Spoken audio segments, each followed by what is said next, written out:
All right, let's talk about Wrestle Kingdom 17 going down on Wednesday, 1:20 a.m. Eastern Time, early Wednesday morning, featuring the pre-show that has Ryohei Oiwa taking on Oleg Bolton in an exhibition match. This will be our first look at Oleg Bolton, who is an accomplished amateur wrestler. My favorite match of the year, the New Japan Rambo, where the Final Four will meet the next day at New Year Dash to determine the KOPW championship holder to start the year. Unfortunately, with this year being one show, I think this is the match where you'll find Takagi, Ishii, Taichi. I mean, there's going to be a lot of probably great talent in this match that are, that's just the reality of one show, is that you're not going to get focused singles matches or even like multi-person matches for some of your big names, especially like a Takagi. It's a damn shame, when you're talking about somebody like a Shingo Takagi not really finding themselves a match on the show. On the same token, you do have the Yokohama Arena show as well, so there is. That's right. You can't spread out some of the guys onto. And that's I'm assuming where we'll get the House of Darkness, House of Torture, where they'll get their Wrestle Kingdom big spot. Yeah, that's the crime of it all. Evil not having something more prominent. That's it. So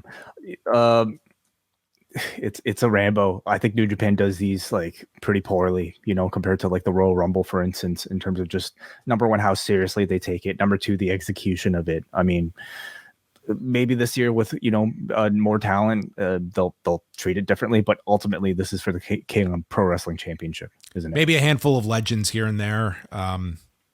That's usually the surprises you get. And then the other pre-show match is Yuji Nagata, who's just on, he's been doing a lot of All Japan over the last few months. Satoshi Kojima, who's been all over Noah, and Togi Makabe taking on Tatsumi Fujinami, Minoru Suzuki, and Tiger Mask. And it's worth noting that Minoru Suzuki looks to have just formed a group with Naruki Doi and Hokuto Omori on All Japan. So Minoru Suzuki is going to be doing more dates upcoming in All Japan as well, which kind of probably was your rationale for splitting up Suzuki-gun, and we will see what Minoru Suzuki's New Japan commitments are for the next few months. I just watched the goodbye to Suzuki-gun, and like he seems to still like state very much a case of wanting to go for the IWGP Championship. Yeah, so he does put that out there. I can see him doing a bit of All Japan and then coming back at a certain point, and that was a big focus of that, and it was a really great like send off that they did. It wasn't like anyone turning on each other. It was just, hey, we've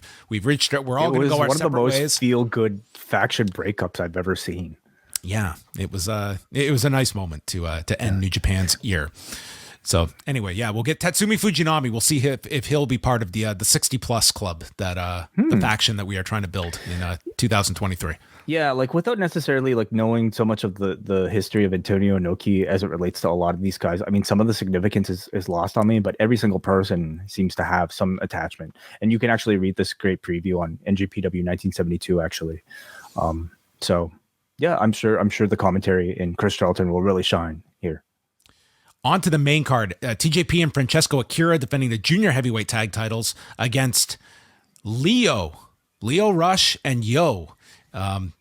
This should be an outstanding opener. Both teams had really strong tag league or super junior tag leagues last year, and Francesco Akira has been a great addition in New Japan's junior heavyweight tag division. So, and Leo Rush, like him and Yo, they just are a great combination. They have great chemistry together, and I really like this role for Leo Rush. I think he has found like a permanent home now in New Japan, and I think that this will be, if you haven't followed the Super Junior Tag League, I think you'll be very impressed with this match that hopefully gets some time. We have 12 matches listed, so it's there will be some matches that get a bit shortchanged, but hopefully they get 12-13 minutes, I would hope. Yeah, I have not seen any of Leo Rush in New Japan Pro Wrestling in his team with Yo, and I've heard really great things. So I'm really treating this show for me as a bit of a jumping on point for a lot of the New Japan that I've missed. And this is one of the things I'm actually most looking forward to, seeing Leo Rush and Yo together. Kairi defends the IWGP Women's Championship against Tom Nakano. And in some ways, I feel bad because I think everyone is going to be, if Mercedes is not out there like watching ringside at the beginning, I think everybody is going to be anticipating what's happening in the post match. I think everyone is expecting Kyrie to retain and Mercedes to issue the challenge. So they're in a big spot here on the show. And yeah, but also I think everyone's focus is on what the match is coming out of this one. It's not like New Japan to have anybody interfere. I should take that statement back. But at least when it comes to like, the House of Torture, of course. But when it comes to like new debuts, I don't know if I would see somebody, a Mercedes interrupting mid match. I'm assuming they will give these two the platform to actually showcase themselves and have a terrific matchup, and then at the end you probably get something like that. That's what I think happens. Yeah. I also wonder like how much anticipation exists within the Japanese audience. Like Sasha Banks is a big deal internationally to us, of course. I'm assuming she's a big star. Is she as big of a star there as she is here to us? I think it's going to be a big reaction for her. And we should note that there is cheering allowed at this, the certain guidelines of cheering. So you will get to hear them. FTR against Hiroki Goto and Yoshihashi for the IWGP Tag Titles.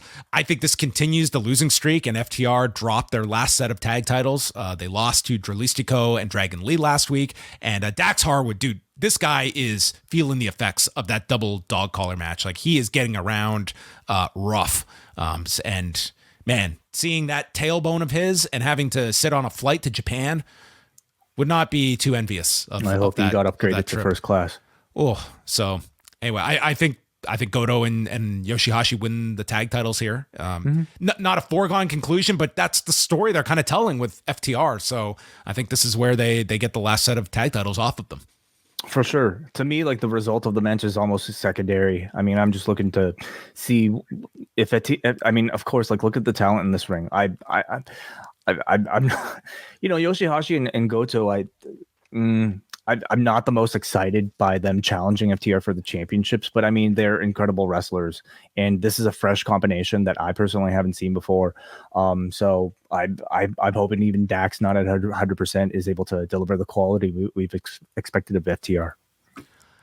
One of the big standouts on this show is Zack Sabre Jr. against Ren Narita to determine the first New Japan World Television Championship. Finally, Way, you get your wish that New Japan has added a television title.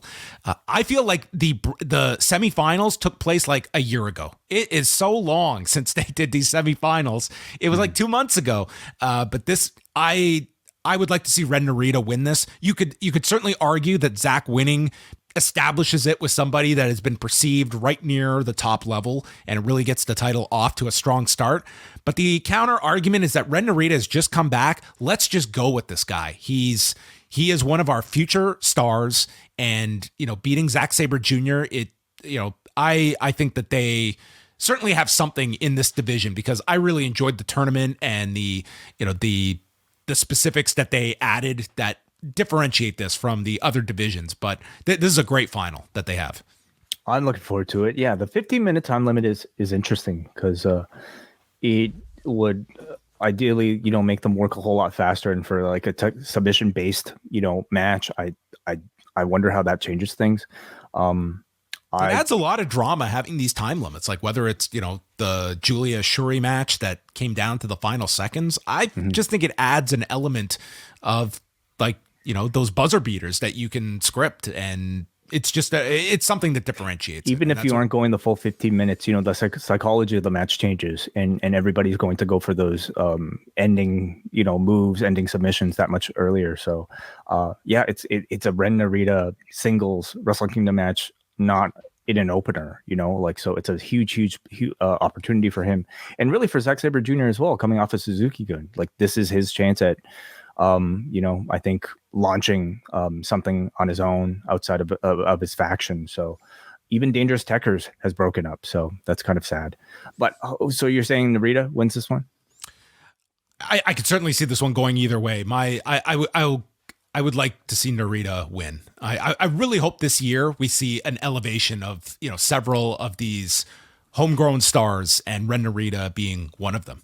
Yeah, I kind of want to see an elevation of a Zack Sabre Jr. into a main event role too, but I don't know if the TV title is necessarily that. You could go with Zack. I don't think it's I can see the argument to go with Zach too. Carl Anderson against Tama Tonga for the Never Openweight Championship. Carl Anderson is coming off a pretty universally panned match with Hikuleo, and I do not know why this has been drawn out as long as it has. This is it, John. You know, WWE working with New Japan Pro Wrestling, a New Japan guy might win a belt off of a WWE superstar. It's a huge deal. Will change their business. I believe that they think that this is a huge deal. I don't know if this is adding anybody to watch this show that was not already watching it. I think they have greatly overestimated what this has added to the card and drawing out this Never Openweight Championship drama of a title that I don't think there's that great of a affinity for to begin with. But on paper, it's one of the least interesting matches on the entire card. Yeah. Carl Anderson laid out Tama Tonga. I mean, this writes itself that Tama Tonga beats Carl Anderson with the gun stun and wins the belt. Great. I don't think this. I'll be frank. When we're talking about Shingo Takagi and Ishii and a Taichi who had a great year, and El Desperado who had a phenomenal year, like I'm going to be very critical when you have a singles match. You better earn that spot on this show. So there are going to be high expectations for these matches because there's some killer talent that are not in these spots. Agreed. Keiji Muto, Hiroshi Tanahashi, and Shota Umino against Tetsuya Naito, Sonata, and Bushi. And yeah, promoted as Muto's final New Japan match and his third to final match ever. Ooh, you always remember the third to last way. I suppose anyway, so. I like that Umino's part of this. It's I would not have expected Naito and Tanahashi to be in, like, this is hardly like a throwaway match. Like Muto's, last New Japan match is significant, but it is certainly a de-escalated role for Tanahashi and Naito, though I think that this will still be a very enjoyable match. And the sleeper in this, I could see being Bushi, who is a great talent that is constantly, I just don't think he ever is someone that people single out. Like, he's just a consistently great performer, and him and Umino, or even him and Tanahashi, I think could have some fun interactions here. And then whoever it is on the LIJ side, maybe Sonata or Bushi, eat the pin from Muto. I'm looking forward to seeing Sonata with Keiji Muto.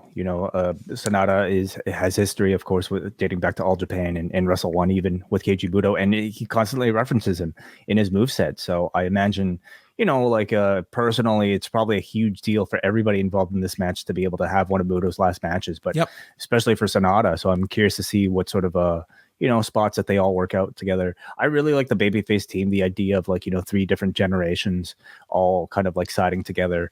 I'm kind of looking forward to this. There's Muto is limited, but I mean, in a multi-match setting, I think you can hide him perfectly well. Just have him come in for his big spots, and the specialness in the air, it will be very real. People will like we saw with the Nakamura match. These matches have potential to be incredibly emotional. So I'm looking forward to it, actually. Yeah, and then maybe backstage during the post-match interviews, Tanahashi and Umino can have a talk with Muto and explain. I'm hoping Muto social norms. Not get anywhere near Mike. Yeah. Taiji Ishimori, El Desperado, Hiromu Takahashi, and Master Wato. So this is it's an interesting spot on the card. Like, it's going to be late, and I think that it technically should be a really, really great match. I kind of like the idea of like Desperado getting a big win on the big show. It just feels like Hiromu, to me, I don't know. It just feels like he has been in place in this junior heavyweight division for so long. The other option is Master Wato, who throughout this whole build has been promoted as like the guy that's not on the level of these 3. So you could certainly see him getting his big win on the Tokyo Dome show. I think there's a high likelihood of a title change here. Yeah, I think so too.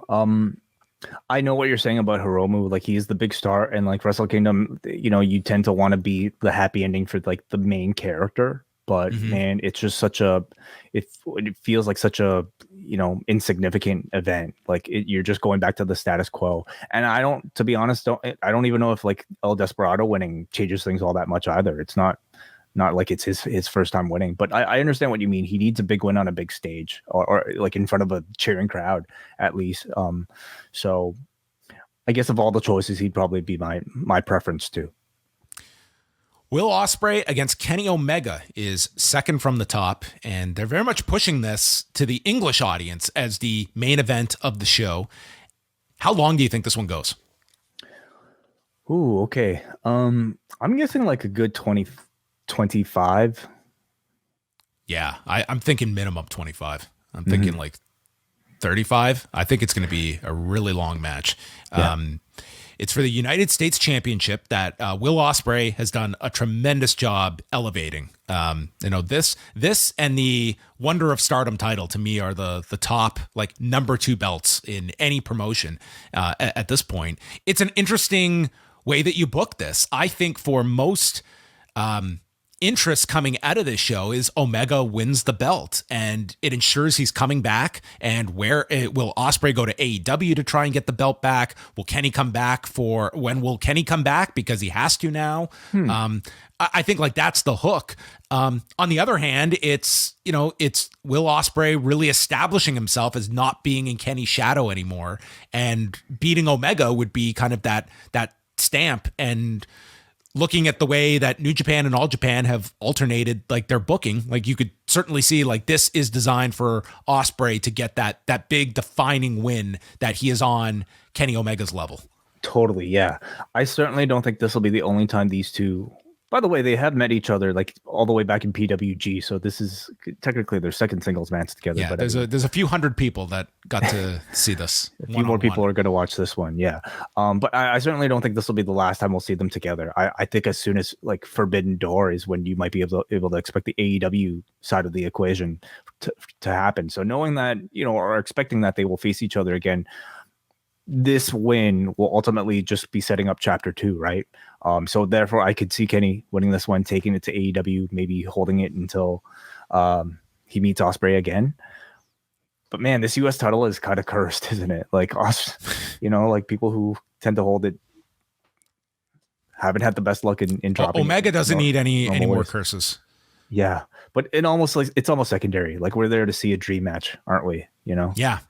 I think this is the match that is going to be moving the most amount of people to come back to New Japan. Like there is a lapsed New Japan audience out there, and I think this is the first year Wrestle Kingdom feels like Wrestle Kingdom since 2020. Completely, absolutely. The card is fresh, and this is why I'm not so upset. Like not seeing a Tanahashi or a Naito in a multi-man match, or even not seeing Shingo or an Ishii on the card. Like I look up and down this card, we got like Kyrie on the show, Kenny Omega and Osprey on the show. Like it's fresh, and that's what I've been missing so much from New Japan Pro Wrestling. So, yeah. And then the main event, Jay White defends the IWGP World Heavyweight Championship against Kazuchika Okada. I spoke too soon maybe about the freshness, but nonetheless, it's a long-term story. This one to me is going to be like, I think this will be a sound wrestling match. I think it will be enjoyable. They usually are.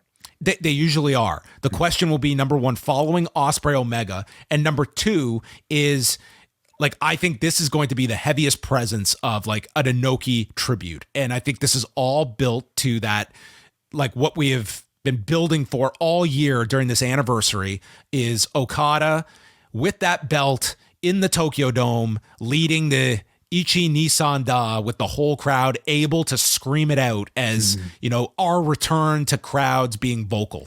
I think that's what this is all built around. But before that, you're probably getting like close to a 40-minute match, and there's going to be a lot of people that's not going to be their jam for a New Japan main event between these two, where it does feel this is very much on Jay to have a different type of match and present doubt that this storybook ending that everyone sees as the whole build up to the year, that you do have some twists and turns along the way. Yeah, agreed. And could be at the end of like a 5+ hour show. That is almost guaranteed, John. Yeah. I know the match will be good. I've really gotten my fill of the Okada template 30 plus minute match, and this is guaranteed to be that. I recognize the significance with all the Inoki stuff, especially for people in Japan. I'm just not that excited. What if Scott Coker comes out at the end and takes part in the chant? Will that It's win you almost over? that will change everything. Sure. I recognize the significance. And again, like we should remember that New Japan Pro Wrestling is very much a product that still focuses on catering to the Japanese local audience, and not me. But God, like on that note, for this Inoki tribute, I hope that they mix in clips throughout the show. I think that'd be really cool. It serves a dual feature of, this is all stuff on New Japan World, but it builds to that climactic moment at the end. Like this is the Inoki tribute show, essentially. Yeah, absolutely. Yeah, I'm not terribly excited, but I mean, that said, listen, like the setting, I might be overcome if they play those videos. Maybe I'll really get caught up in it, and that moment at the end might feel very, very nice. So, what has Okada been doing in his matches leading up to this? He's been using new finisher, I believe, like a. Yeah, he's been using like the Cobra Twist, and and it's been coming out in the robe all year long as well. Like this is, it is essentially like he is the next Inoki, and that has been largely what the whole last 10 years has been of Ghetto's booking. And in this sense, I mean, I would imagine that there was a time that they were hoping that this would be a scene of like Inoki coming out and being in the ring with him at during the anniversary, and instead it's going to be in the memory of Antonio Inoki. Yeah. So, I mean, I'm sure it'll be very emotional. Let's see if they can execute what they want. Yeah. And let's not forget as well that they've got to set up another card for January 21st very quickly. So between this show and New Year Dash, like you have to set up the Yokohama Arena, which is the day before their New Beginning card in Nagoya, which like Dolphins Arena is a big arena. That's not when you just put a 6-man tag on top. Like that is a huge card too that they have. So they have to set up a lot of big matches for those two shows coming out of the next couple of days as well. Yeah. So again, we will have a review on Wednesday at postwrestlingcafe.com. So look out for that in your feed, and we will be notifying you once the show goes up.